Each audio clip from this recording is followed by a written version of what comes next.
इस वीडियो में हम देखेंगे सोशियोलॉजी यानी समाजशास्त्र के छोटे 2 मार्क्स के क्वेश्चंस एंड आंसर्स। पहला क्वेश्चन है, संस्कृतिकरण की अवधारणा क्या है? Doctor M.N.. श्रीनिवास द्वारा दी गई संस्कृतिकरण की अवधारणा से तात्पर्य वह प्रक्रिया जिसमें निम्न जाति अपने जीवन शैली तथा खान पान रहन सहन को त्याग कर किसी उच्च जाति मुख्यतः द्विज जाति की जीवन शैली, संस्कृति, मूल्यों का अनुसरण करती है और अपनी सामाजिक परिस्थिति को उच्च बनाती है। इस क्वेश्चन में फैक्ट्स क्या हो जाएंगे? एक तो डॉक्टर एम.एन. श्रीनिवास, दूसरा निम्न जाति, उच्च जाति, जीवन शैली, संस्कृति और मूल्य। अगला क्वेश्चन है, छेड़ा फाड़ना प्रथा क्या है? भील जनजाति में विवाह विच्छेद की साधारण प्रक्रिया जिसमें पति अपनी पत्नी के दुपट्टे का कुछ हिस्सा फाड़कर दे देता है और उससे संबंध विच्छेद मान लिया जाता है, इसे ही छेड़ा फाड़ना कहा जाता है। इसमें फैक्ट्स हो जाएंगे, भील जनजाति, विवाह विच्छेद की प्रक्रिया, दुपट्टे का कुछ हिस्सा फाड़ना। अगला क्वेश्चन है, समाजशास्त्र की मूल अवधारणा बताइए। समाजशास्त्र की मूलभूत अवधारणा समाज है तथा समाज के वैज्ञानिक अध्ययन को समाजशास्त्र कहा जाता है। सामान्य अर्थ में समाज को व्यक्तियों के एकीकरण को माना जाता है, किंतु समाजशास्त्र में समाज मात्र व्यक्तियों का एकत्रीकरण न होकर व्यक्तियों का ऐसा संकलन है जिनके मध्य सामाजिक संबंध हो, अर्थात समाज सामाजिक संबंधों का जाल है। अगला क्वेश्चन है, घोड़ा बावसी से क्या तात्पर्य है? आदिवासी जनजाति जैसे भील, गरासिया आदि में अपनी कोई मनोकामना पूर्ण होने पर मिट्टी के कलात्मक घोड़ों की पूजा कर अपने इष्ट देवता को चढ़ाया जाता है, यही घोड़ा बावसी प्रथा कहलाती है। इसमें फैक्ट्स क्या हो जाएंगे? आदिवासी जनजाति, कुछ एग्जांपल्स लिख सकते हैं जैसे भील, गरासिया, मनोकामना पूर्ण होने पर इष्ट देवता को चढ़ाना। अगला क्वेश्चन है, संस्कृतिकरण के संदर्भ में प्रभु जाति की अवधारणा को स्पष्ट कीजिए। प्रभु जाति से तात्पर्य कि क्षेत्र विशेष में पाई जाने वाली उस जाति से है जो जनसंख्या की दृष्टि से, राजनीतिक दृष्टि से, आर्थिक रूप से शक्ति संपन्न हो तथा जाति संस्तरण में उच्च स्थान प्राप्त हो। एम.एन. श्रीनिवास के अनुसार स्थानीय प्रभु जातियां संस्कृतिकरण का आदर्श रही हैं। इसमें फैक्ट्स क्या हो जाएंगे? क्षेत्र विशेष में जनसंख्या, राजनीति, आर्थिक रूप से शक्ति संपन्न, जाति संस्तरण में उच्च स्थान। एम.एन. श्रीनिवास जिनके अनुसार प्रभु जातियां संस्कृतिकरण का आदर्श रही हैं। अगला क्वेश्चन है, आदिवासी जनजातियों से क्या तात्पर्य है? ऐसे मानव समुदाय जो मानव सभ्यता के विकास से दूर अपने प्राकृतिक परिवेश के अनुरूप अपनी पृथक जीवन शैली, भाषा, संस्कृति तथा व्यवसायों को बनाए रखे हुए हैं, वे जनजाति समूह कहलाते हैं। वे आदिवासी जनजाति समूह कहलाते हैं। ये समुदाय शैक्षिक, आर्थिक, सामाजिक दृष्टि से भी पिछड़े हुए हैं। इसमें फैक्ट्स क्या हो जाएंगे? एक तो विकास से दूर, प्राकृतिक परिवेश में, पृथक जीवन शैली, भाषा, संस्कृति, व्यवसाय और इन 3 क्षेत्रों में पिछड़ापन, शैक्षिक, आर्थिक, सामाजिक। अगला क्वेश्चन है, जाति की प्रदत्त सदस्यता से आप क्या समझते हैं? जो व्यक्ति किसी जाति में जन्म लेता है वह जीवन पर्यंत उसी जाति का सदस्य बना रहता है, अर्थात जाति की सदस्यता प्रदत्त होती है, दी जाती है, अर्थात जाति में सदस्यता जन्म आधारित होती है जिसे प्रदत्त कह सकते हैं। इसमें फैक्ट्स क्या हो जाएंगे? यह जन्म आधारित होती है, जीवन पर्यंत उसी जाति का सदस्य बना रहता है। अगला क्वेश्चन है, मैक्स वेबर के अनुसार वर्ग को परिभाषित कीजिए। मैक्स वेबर के अनुसार एक समूह तब तक वर्ग कहा जा सकता है जब तक कि उस समूह के लोगों को जीवन के अवसर समान रूप से प्राप्त हो, उस समूह का वस्तुओं पर अधिकार या आर्थिक हित बाजार की अवस्थाओं के अनुरूप हो। मैक्स वेबर पूर्ण रूप से वर्ग के आर्थिक आधार को महत्व देते हैं। अगला क्वेश्चन है, भील पुरुषों द्वारा पहने जाने वाले प्रमुख वस्त्रों के नाम बताइए। फेटा, खोयतू, दिपाड़ा, पोत्या। फेटा सिर पर बांधे जाने वाला लाल, पीला, केसरी रंग का साफा हो जाएगा। खोयतू भीलों द्वारा कमर में पहने जाने वाली लंगोटी हो जाएगी। दिपाड़ा या ढेपाड़ा कमर में घुटनों तक पहने जाने वाली तंग धोती हो जाएगी। पोत्या सिर पर पहने जाने वाला सफेद साफा है। अगला क्वेश्चन है, संस्कृतिकरण की प्रक्रिया द्वारा लंबवत सामाजिक गतिशीलता संभव है, कैसे? संस्कृतिकरण की अवधारणा की विवेचना करते हुए एम.एन. श्रीनिवास ने स्पष्ट किया कि कोई भी निम्न जाति संस्कृतिकरण द्वारा समाज में अपनी स्थिति को ऊंचा उठा सकती है, जिसे लंबवत सामाजिक गतिशीलता कहते हैं। इसमें फैक्ट्स एम.एन. श्रीनिवास हो जाएंगे और निम्न जाति द्वारा अपनी स्थिति को ऊंचा उठाना हो जाएगा। अगला क्वेश्चन है, समान परिस्थिति वर्ग निर्धारण करती है, स्पष्ट करें। परिस्थिति के निर्धारण के कई आधार हो सकते हैं, जैसे संपत्ति के आधार पर, राजनीति के आधार पर, समाज में प्रतिष्ठा के आधार पर। जब कोई व्यक्ति एक सी परिस्थिति में होते हैं तो वे एक वर्ग के सदस्य माने जाते हैं। इसमें एग्जाम्पल हो जाएगा शिक्षक वर्ग, डॉक्टर वर्ग। अगला क्वेश्चन है, जाति की उत्पत्ति का प्रजातीय सिद्धांत क्या है? टिप्पणी कीजिए। जाति की उत्पत्ति के प्रजातीय सिद्धांत की वैज्ञानिक आधार पर व्याख्या डॉक्टर अल्बर्ट रिजले ने की थी। रिजले के अनुसार भारत में विभिन्न प्रजातियों के मिश्रण व अनुलोम विवाह के कारण जाति की उत्पत्ति हुई है। रिजले ने प्रजातीय संपर्क से उत्पन्न वर्ण संकरता, वर्ण भेद को जाति व्यवस्था के आधारभूत कारक के रूप में स्वीकार किया है। Doctor GS. घुरिया ने भी प्रजाति सिद्धांत का समर्थन किया है। इसमें फैक्ट्स में क्या हो जाएंगे?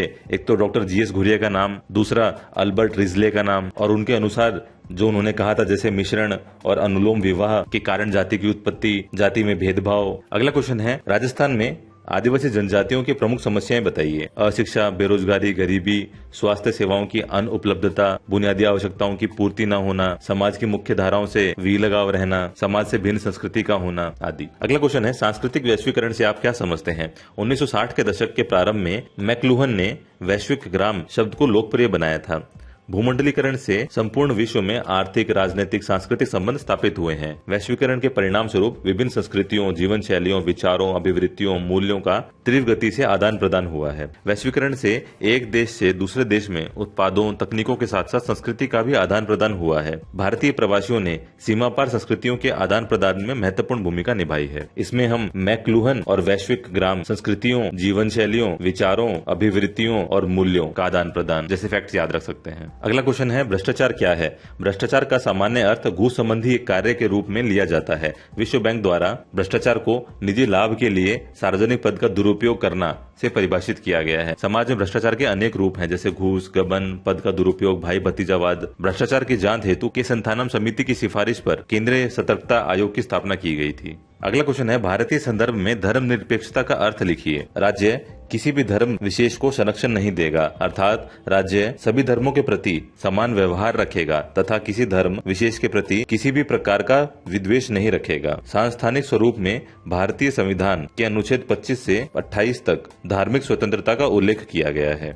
अगला क्वेश्चन है, सामाजिक परिवेश की दृष्टि से गरासिया जनजाति में वर्ग विभाजन को समझाइए। सामाजिक परिवेश की दृष्टि से गरासिया 3 वर्गों में विभक्त होते हैं, मोटी न्यात, नेनकी न्यात और निचली न्यात। मोटी न्यात उच्च वर्ग होते हैं जो स्वयं को बाबोर हाइया कहते हैं। नेनकी न्यात मध्यस्थ श्रेणी के होते हैं, माडेरिया कहलाते हैं। निचली न्यात ये निम्न श्रेणी होते हैं। अगला क्वेश्चन है, राजस्थान में भील जनजाति के विवाह के प्रमुख प्रकारों के नाम बताइए। मोरबंदिया विवाह, अपहरण विवाह, विनियम विवाह, देवर विवाह, सेवा विवाह, क्रम विवाह, हाथीबेंडो विवाह। अगला क्वेश्चन है, पुनः संस्कृतिकरण क्या है?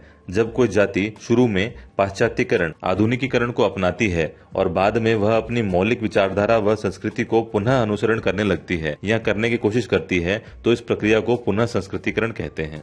अगला क्वेश्चन, बेरोजगारी को परिभाषित कीजिए। बेरोजगारी उस स्थिति को कहा जाता है जब किसी योग्य व्यक्ति को प्रचलित दरों पर उपयुक्त कार्य नहीं मिल पाता। बेरोजगारी व निर्धनता पारस्परिक अवधारणा है जो अभाव से संबंधित है। अगला है, जाति व्यवस्था में परिवर्तन लाने वाले कारक बता दीजिए। औद्योगिकीकरण का बढ़ता प्रभाव, शहरीकरण, शिक्षा का बढ़ता स्तर, पश्चिमी संस्कृति का प्रभाव। अगला है, पश्चिमीकरण से आप क्या समझते हैं? पश्चिमी देशों अर्थात यूरोप और अमेरिका की संस्कृति को अपनाना, जिसमें खान पान, पहनावा, रहन सहन, विचार, प्रक्रिया शामिल है। पश्चिमीकरण एक तटस्थ प्रक्रिया है जिससे किसी संस्कृति के अच्छे या बुरे होने का संकेत नहीं मिलता है। राजस्थान में बेरोजगारी के 4 कारण बताइए।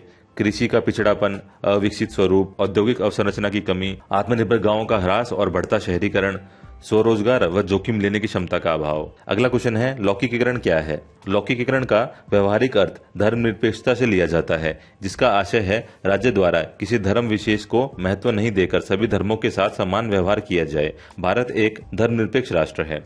अगला क्वेश्चन है, भूमंडलीकरण को परिभाषित कीजिए। भूमंडलीकरण का आशय है श्रम, तकनीक, पूंजी के निर्बाध अंतर प्रवाह को सक्षम बनाना। इस अवधारणा ने आज संपूर्ण विश्व को ग्लोबल विलेज के रूप में एकीकृत कर दिया है। यह पारस्परिकता पर आधारित अवधारणा है। अगला क्वेश्चन है, भारतीय संविधान में दलितोद्धार के प्रावधानों का परिचय दिए। भारतीय संविधान अपने वर्तमान स्वरूप में समानता के सिद्धांत को अपनाए हुए है। जैसे प्रस्तावना में स्वतंत्रता, समानता, बंधुत्व, धर्म, मूल वंश, जाति, वर्ग भेद का निषेध है।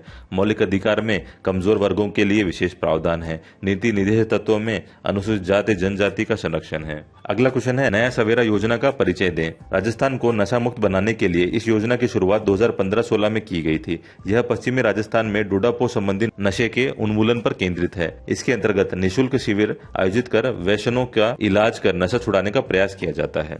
अगला क्वेश्चन है, बाल विवाह प्रतिषेध अधिनियम के बारे में बताएं। यह 2006 में लागू हुआ था। 21 वर्ष से कम आयु के पुरुष, 18 वर्ष से कम आयु की महिला के विवाह को बाल विवाह की श्रेणी में रखा जाता है। इस अधिनियम के अंतर्गत बाल विवाह को संज्ञेय व गैर जमानती अपराध माना गया है। अगला क्वेश्चन है, दहेज हत्या क्या है? दहेज की कमी या अभाव के कारण वधु को मानसिक रूप से प्रताड़ित कर हत्या, आत्महत्या के परिणाम तक पहुंचाना ही दहेज हत्या है। दहेज प्रतिषेध अधिनियम 1961 के अंतर्गत इसे एक दंडनीय अपराध माना गया है।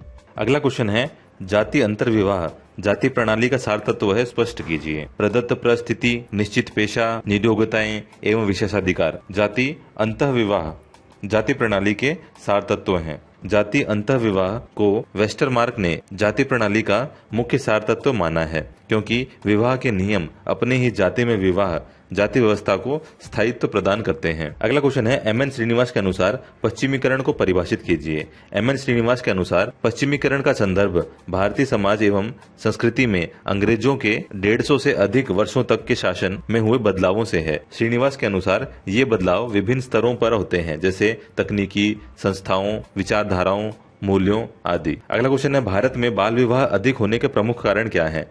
राजस्थान में बाल विवाह की उपस्थिति अशिक्षा, गरीबी, पितृसत्तात्मक सामाजिक व्यवस्था, विवाह के नियम, सगोत्र, सजातीय प्रथा, परंपरा और महिलाओं के प्रति असुरक्षा के भावों के कारण है। यद्यपि पूर्व की तुलना में राजस्थान में बाल विवाह कम हो रहे हैं।